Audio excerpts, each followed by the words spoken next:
معصوم سر عبداللہ بن حسین وہ بھی نیزے پہ چڑھا ہوا تھا. ہم نے کربلا کو افسانہ بنا دیا، یہ کمائی کا ذریعہ بنا لیا. یہ ایک پیغام ہے طبقات امت کے لیے، مت ضمیر بیچو، مت ضمیر بیچو. ٹکڑے ٹکڑے بدن. تو حضرت زینب کی زبان سے چند الفاظ نکلے جنہوں نے، آپ حیران ہوں گے، کوفی لشکر والے رونے لگے جو ابھی قتل کر رہے تھے، ان کی آنکھوں میں آنسو آ گئے. وا محمدا وا محمدا.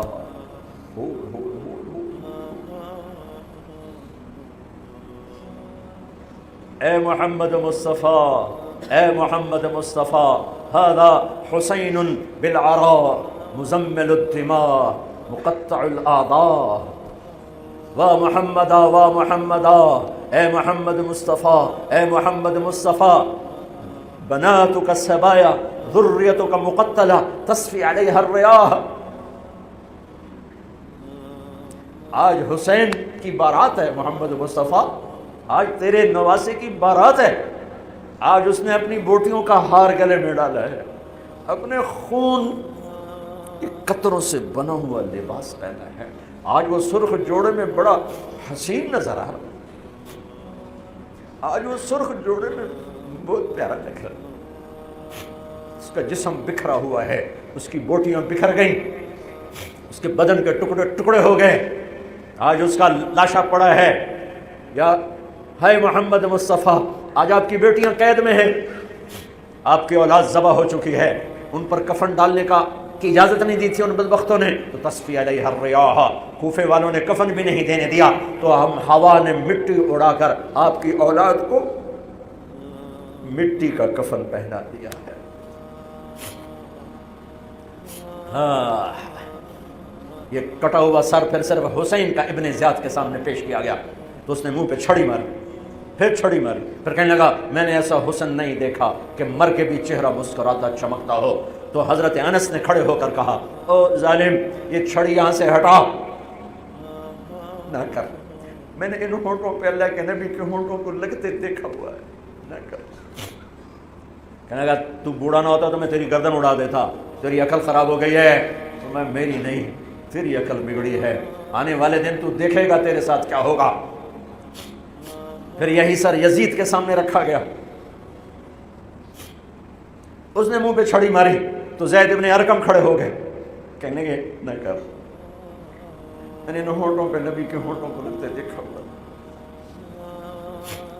میرے بھائیو، نماز کا وقت قریب ہو گیا، بلکہ میں نے زیادہ وقت لے لیا ہے. میں کسی کی تفصیل تو زندگی بھر کبھی نہیں سنا سکا، اشارے کر دیتا ہوں. پڑھو اس کو، پڑھو، خود پڑھو، پیغام لو، پیغام لو. ہے ظلم کا ساتھ نہیں دیا، جھوٹ کا ساتھ نہیں دیا، ذبح ہو گئے نسل سمیت، بچوں سمیت. پوری دنیا کے تجار کو پیغام ہے، جھوٹ سے بچ، خیانت سے بچ. سارے دفتر والوں کو پیغام ہے، رشوت سے بچو، رشوت سے بچو، ظلم و ستم ڈھانے سے بچو. ساری دنیا کے میرے ملک کا ایک ایک طبقہ ضمیر بیچ کے سویا ہوا ہے. جہاں انصاف دینے والے بک جائیں، جہاں جج کے قلم کی قیمت لگے، جہاں جس دیش کے جج کو خریدا جا سکتا، جس کے قلم کو خریدا جا سکے، جس دیش کے وکیل کو خریدا جا سکے، جس دیش میں جھوٹے مقدموں کی بھرمار ہو، جس دیش کا ڈاکٹر مریض کو مریض نہ سمجھے، گاہک سمجھے، اور مرتے کی کھال اتارے، مرتے ہوئے کی کھال اتارے. جس دیش کا وکیل خود ایک مافیا گروپ بن چکا ہو، جس دیش کا، میں وکیلوں کا رونا کیا روں، میں ججوں کا رونا کیا روں. میرے دیش کا تو ریڑھی والا بھی ظالم ہے، مزدور بھی ظالم ہے، غریب بھی ظالم ہے، مالدار بھی ظالم ہے. ظلم کے اندھیروں میں دیش ڈوبا ہوا ہے. میرے بھائیو، ہمارا نیا سال شروع ہو چکا ہے، اور ہم توبہ کریں اللہ کی بارگاہ میں. میرے بھائیو، میں بہت دہراتا ہوں اس بات کو، جس فرد میں، جس قوم میں، جس دیش میں، جس خاندان میں، جس معاشرے میں ظلم ہوگا، جھوٹ ہوگا، دھوکہ ہوگا، وہ تباہ ہو جائیں گے، چاہے مسلمان ہیں چاہے کافر ہیں.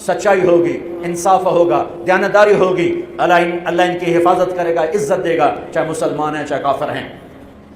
دنیا کی عزت ضرور ملے گی، کفر کے ساتھ ملے گی، کہ سچائی، دیانتداری، عدل و انصاف اور اللہ سایہ کر دیتا ہے، چاہے کفر ہے چاہے اسلام ہے، موت تک۔ کافر ہے تو موت تک، موت کے بعد ایمان کا فیصلہ ہے، لیکن اگر ایمان ہے تو یہ جہان بھی بن گیا، وہ جہان بھی بن گیا۔ یہی فیصلہ بات کی بات ہے۔ میں صبح نکلا، سیر کر کے واپس آ رہا تھا، پھر مجھے دور سے ایک ریڈی والا نظر آیا، سفید داڑھی پگڑی، تو مجھے بڑا اچھا لگا کہ عام طور پہ ریڈی والوں کا یہ حلیہ نہیں ہوتا ہے، تو لہٰذا دور سے میری نظروں میں جچ گیا۔ جب میں قریب سے گزرا تو میں نے پھر اس کو ایسے دیکھا، تو میں نے دیکھا وہ رو رہا تھا، ایسے خاموش آنسو، ساز خاموش ہیں فریاد سے معمور ہیں، اور ایک ہاتھ ریڑھی پر تھا، ایک ہاتھ پیٹی پر تھا، جو کوئی پیٹی لایا تھا، اور ایسے رو رہا تھا، ایسے رو رہا تھا۔ تو میں رک گیا، میں نے کہا بزرگو خیریت تو ہے، آپ کیوں رو رہے ہیں؟ تو اس نے مجھے کوئی جواب نہیں دیا، اس نے پیٹی ایسے اٹھا دی میرے آگے، تو وہ پیٹی سیب کی تھی، اس کے اوپر سیب ٹھیک تھے، نیچے سارے گلے ہوئے سیب تھے، تو سارے سیب ایسے بکھر گئے۔ یہ پیٹی میں سیب بھرنے والا نہ تو وکیل ہے، نہ تو ڈاکٹر ہے، نہ تو بھوانے بازار کا تاجر ہے، نہ وہ سیشن کورٹ کا جج ہے، نہ وہ کوئی ڈی سی او ہے، نہ وہ کوئی تحصیلدار ہے، وہ مزدور ہے، غریب آدمی ہے۔ غریب کا ظلم بتا رہا ہوں۔ تو جب سیب بکھرے تو میں اس کو دیکھوں، سیبوں کو دیکھوں، مجھ سے کہنے لگا، کوئی اردو سپیکنگ تھا، پنجابی نہیں تھا، اردو سے کہنے لگا، بیٹا میں بہت غریب، اس کی بہت، اور جب اس نے زور ڈالا نا، میں بہت غریب، انہیں سے لگا مجھے جیسے کسی نے چھری سے میرا کلیجہ چیر کے ڈالا، میرے آنسو نکل پڑے، میں اب رو رہا ہوں۔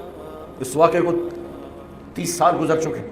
بیٹا میں بہت غریب ہوں، صبح منڈی جاتا ہوں، ایک پیٹی لاتا ہوں، شام تک بک جاتی ہے، بچوں کے لیے تازہ آٹا لے کے جاتا ہوں، آج کسی نے میرے بچوں کی روٹی مجھ سے چھین، آج کسی نے میرے بچوں کی روٹی مجھ سے چھین۔ اسی سیب کی پیٹی کو اب اوپر تک لے جاؤ کہ لوگ جانوں سے کھیل رہے ہیں، اپنی عزت اقتدار جھوٹی عزتوں کے لیے عزتوں سے کھیل رہے ہیں، جانوں سے کھیل رہے ہیں، حقوق سے کھیل رہے ہیں۔ یہاں ایسے ضمیر بکتے ہیں جیسے بھیڑ بکریاں بکتے ہیں، یہاں ایسے زبان کے بول بکتے، اے نہیں کسائیاں کول جاؤ تو سری دے وے زبان بھی آیا تو سر بھی آیا، یہاں ایسے دماغ بکتے ہیں جیسے بکرے کی سری بکتی ہے، ایسی زبانیں بکتی ہیں جیسے بکرے کی زبان بکتی ہے، ایسے ضمیر کے سودے ہوتے ہیں جیسے بھیڑ بکریوں کے سودے ہوتے ہیں۔ اور میری جیب خالی تھی، میرے پاس کچھ بھی نہیں تھا، میں تو ایسے صبح نکلا تھا، مجھے اتنا صدمہ ہو کہ ہے کہ میری جیب اتنے پیسے تو ہوندے تھے، بابے دی پیٹی جو کے پیسے تھے انہوں نے دے ہی دینا۔ آج تک مجھے یہ دکھ رلاتا ہے۔ اللہ تو سارے پنجاب سے، وہ کراچی سے لے کر خپلو تک، گلگت تک، سب کچھ یہی ہو رہا ہے۔ روتے ہیں حسین کو، کھڑے ہوئے ہیں یزید کے ساتھ، روتے ہیں آل رسول کو، کھڑے ہوئے ہیں شمر کے ساتھ، ابن زیاد کے ساتھ۔ ان مگرمچھ کے آنسوؤں کی میرے رب کی بارگاہ میں کیا قیمت ہے؟ میرا معاشرہ ظلم و ستم میں ڈوب چکا ہے۔ کہتے کہتے کہتے کہتے عمر بیت گئی۔